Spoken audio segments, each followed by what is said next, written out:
Hello, pup parents, and welcome to today's episode of the Perfect Pup Podcast. My name is Devin. In this episode, we're going to dive into a question that many exhausted and frustrated pup parents have asked. The question is crate training necessary? And we're going to kind of break that down because the wording of it can kind of give us an answer as to what people really mean. But we're also going to dive into 17 different pros and cons of crate training a dog. So let's get right into it.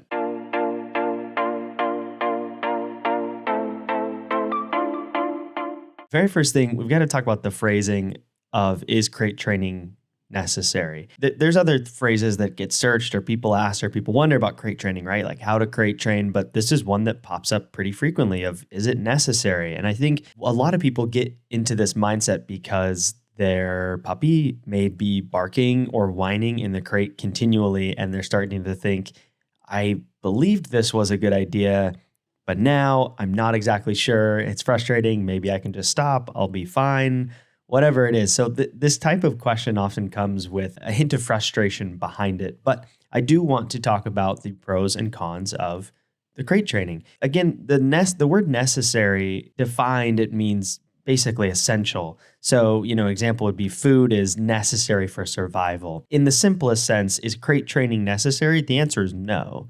Your dog does not have to be crate trained. It is not necessary for their survival. It's not necessary for them to be a happy, healthy, well-behaved dog. Truthfully, I mean, it is not a necessity. I don't know.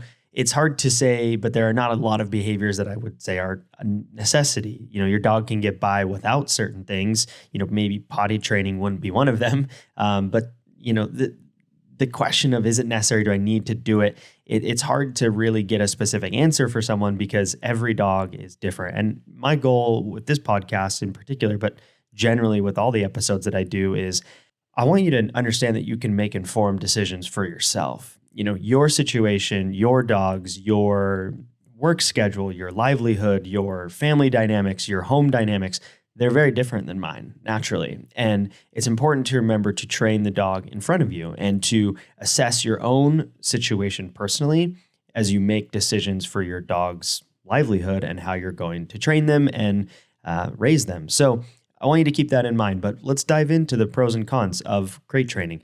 I want to talk about the cons first, because I think for most people, they have heard a lot of the pros, but the cons don't get as much attention. So an interesting point here as well is in some countries, so I'm based in the United States, we have listeners from all over the world. Here in the United States, crate training is a very big part of dog culture, but in other parts of the world, it's not.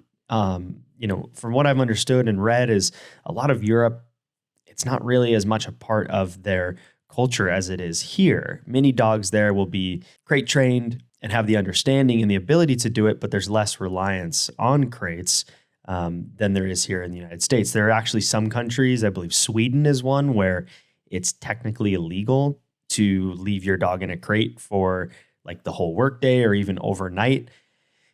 Do I think that type of law is enforced? Probably not. It's more there for people who are going to be causing problems or not taking care of their dog in the way that they should. But the fact that that law exists somewhere really got me thinking of do we rely too much on crate culture here in America? And that's probably a thought for a different episode, but I want to have that be your mindset as we dive into these pros and cons, that it's not just something that we can instantly say, yes, every dog should be crate trained and this is why. So keep that in mind. All right, let's talk about the cons. I'm going to go through them kind of quickly and give my 2 cents as it makes sense. So the number one con, I believe, of crate training is an over-reliance on crates. You get people who get into situations where they say, my dog can handle it. They're fine. They're not having accidents. They're not, hurting themselves, try to get out, etc. And they think I can leave my dog in a crate for a very extended period of time. I think that is problematic. I don't think it's good. I think it can lead to a lot of other issues. And that leads to number 2, which is anxiety. For some dogs, if they already have anxiety, crate training can make it worse. For some dogs, they can develop anxiety issues from being in the crate for too long or for, not in the correct way. So that can be something that happens. Another con is incorrect sizing. A lot of people will get crates that they think are big enough, but they're actually not. And it can cause not only mental damage, but from being in too confined of a space, but also physical damage. If a dog's in there for an extended amount of time and they don't have the ability to, extend their body as they need to, it can cause issues. It can make some medical issues worse. If you have a dog who has bowel issues or whatever it might be, sometimes being in the crate can lead to more of those accidents. This is more of a uncommon issue, but it can be a con. Another con can just be, it can be dangerous, and that'll be kind of a few of the next ones. So if you don't assemble it correctly, it can actually be very dangerous for your dog. You might think you have it set up right. You leave your dog and maybe they bump into it, or they are trying to get out, or they push somewhere they're not supposed to. And if it's not assembled correctly, it has happened where crates have crashed in on dogs, or, they get trapped, or it just doesn't work as it should. So it's something to be aware of. On a similar note, ventilation. Some people will put, blankets over it to help their dog calm down or whatever it might be. And there have been instances where dogs get into a situation where there's not enough ventilation in their crate, and it can obviously have very bad consequences. Along similar lines, if you put your dog into a crate or a kennel with collar or harness or whatever it might be on their body, there have been instances where it'll get caught on the crate and the dog might try and pull themselves free, and that can cause issues, something people don't very often think about. And then the other one is that some people use the crate as a punishment. They may not think that they are, or they may not think it's that big of a deal or whatever it might be, but sometimes in the heat of the moment, your dog's acting out, you tell them to go to their crate or put them into their crate. And you know what? That can cause more issues in the long run, because that can create other problems of, starting to have negative associations with the crate. And then that can create other problem behaviors within the crate. And then once they're let out. So those are some of the cons. And like I said, we don't talk about the cons of crate training very often. Luckily for a lot of these, they can be overcome by, number one, making sure assembly is correct, making sure you have the right size, making sure that, you're not using it as punishment. Like, they're a lot easier. These are cons that can be avoided in most cases, but either way, they're good to have in mind and to understand that not everything with crate training is a positive. But let's talk about those positive. Let's talk about those pros of crate training. I'm going to go through them quickly, and then I'll add more back. So it can be a safe space. It's great for potty training. It minimizes destruction. It minimizes your dog ingesting things they're not supposed to. It can give you greater peace of mind. It's a good skill for the vet, boarding, etc. It can create a really physical barrier between guests and your dog. It's helpful for travel, and it can teach your dog to settle better. So many of these you've probably heard before. It is nice for dogs to be able to have their own space. You can accomplish that without a crate, but a crate can be a nice option for that. For potty training, it makes a world of difference. Destruction and ingesting things they're not supposed to. I think, truthfully, for young puppies, this might be the most important part of crate training, is that naturally as humans, we get distracted. And if you leave your puppy out, they're going to get into things you may not want them to. And in some cases, it's, more humorous. They chewed up a shoe, but in other cases, they could get into cleaning supplies that they're not supposed to, or bite an electrical cord, right? There's a lot of things that can happen, and using a crate can be a good way to minimize that. I also think the peace of mind of knowing, I'm leaving my dog for a few hours. I know that they're in the crate. They're not going to be able to get into anything. They're not going to be able to get into trouble. They're not going to escape out of the yard, et cetera, or whatever it might be. Boarding and vets, that is something that I don't think we think about enough. Going to a vet in certain instances can be a scary experience for your dog, depending on what happened. And if they don't have the skill of knowing how to be in a crate, that's just going to make that whole experience even worse, because they're likely going to be in a crate at least for a bit of time, and they will be uncomfortable. The travel side as well, many instances, if you want to travel, your dog has to be in some type of, bag or crate. If you're flying them, or even driving, people will put their dogs in crates, right? Like it's just helpful if you're staying in a hotel, if you can put your dog in the crate. Again, know that they're not going to get into anything they're not supposed to. Gives you that peace of mind.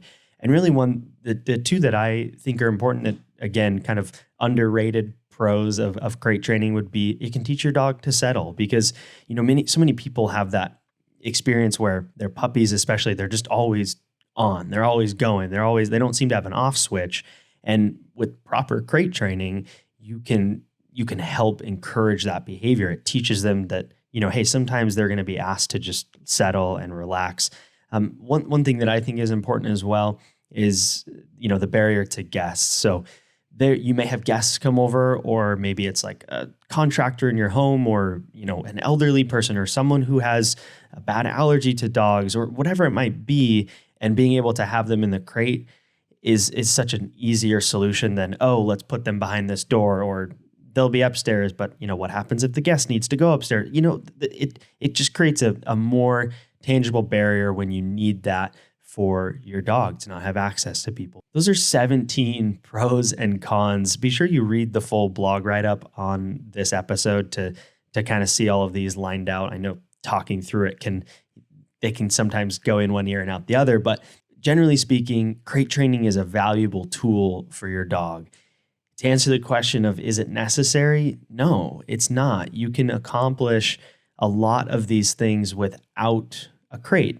Some people will do it and they'll just use like a playpen or an X pen, or they'll have a certain room in their home that is completely puppy proofed and nothing that their dog could get into or that they would care about if it was destroyed. So you can accomplish a lot of the pros of crate training without a crate, but some of them you just can't. Like your dog knowing how to be settled and calm in a crate, you can't replicate that with a playpen when it comes to leaving your dog at the vet for some reason, potentially overnight or whatever it might be. So my general opinion on this is that crate training is a valuable tool. If you ask most pup parents and most dog trainers and most pet professionals, they will recommend that you crate train your dog.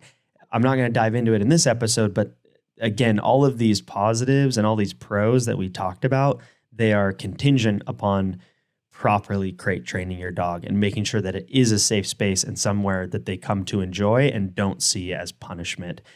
I will let you in on something though. Truthfully, my dogs are not crate trained. And I know that is crazy to hear.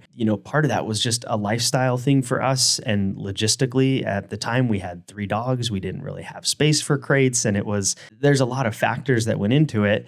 And as it stands right now, my dogs are fine without being crate trained. But I still have in the back of my mind, there is that kind of added question mark and stress of, what happens with vets and travel and those types of things. So we've had to, make decisions for our dogs differently because they aren't crate trained. So, if I could go back, truthfully, I would crate train my dogs. And it's something that I may even start to introduce now. But I want to paint that picture for you that while most people do crate train their dogs and it is a valuable skill, it is not a 100% necessity.